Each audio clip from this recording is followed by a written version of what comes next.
ტანია მარიას მიერ გამომცხვარი თონის პურები და დოლზე შესრულებული სიმღერები ბრაზილიელ ვარსკვლავს რესტორან პურის სახლში უმასპინძლეს. მომღერალმა უძველესი ქართული კერძები დააგემოვნა და თონეში პურიც გამოაცხო.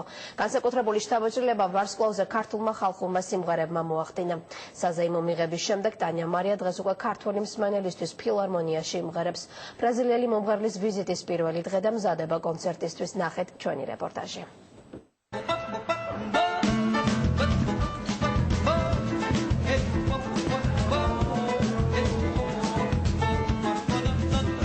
სახლში ტანია მარიას ქართული ტრადიციული გარემო დახვდა. ქართული სუფრის საგანძური უძველესი კერძები, რომელიც M ჯგუფის ინიციატივით აღდგა, ბრაზილიელ მომღერალს ჯერ მათი დამზადების წესი გააცნეს. შემდეგ კი ტანია მარიამ კერძების სიამოვნებით გასინჯა. ბოლოს კი ქართული ღვინო შატო მუხრანი დააგემოვნა. ფანტასტიურია, გამორჩეული, ყველაფერი უგემრიელესია. ამის შემდეგ კი სამროს დედოფალმა განსხვავებული ამპლუა მოირგო. მან თავადსა და ქართული პურის ტრადიციული მეთოდით გამოწყობა. ჯერ ცომს ფორმა მისცა. შემდეგ კი თონეში ჩაკვრა სცადა, თუმცა ეს უკვე პროფესიონალმა მცხოვრებელმა ითავა. ტანია მარია ემოციებს ვერ მალავდა.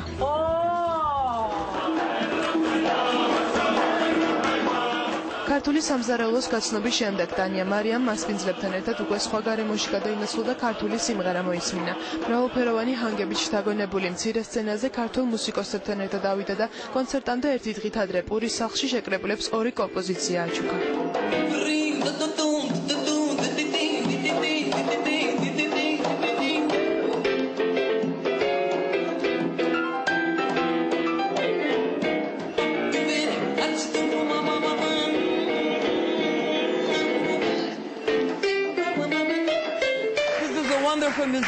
შესანიშნავი მუსიკოსები არიან, სიამოვნებით დაუკარი მათთან ერთად, არაჩვეულებრივი საღამოა.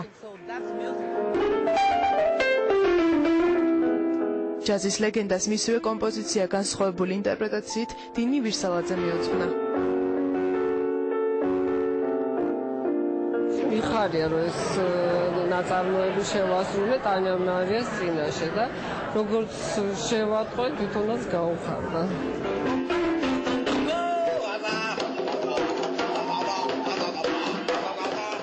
ასეთი იყო ტანია მარიას ერთი საღამო თბილისში. მომღერალი დღეს ფართო აუდიტორიის წინაშე კონცერტს ფილარმონიის დიდ საკონცერტო დარბაზში გამართავს.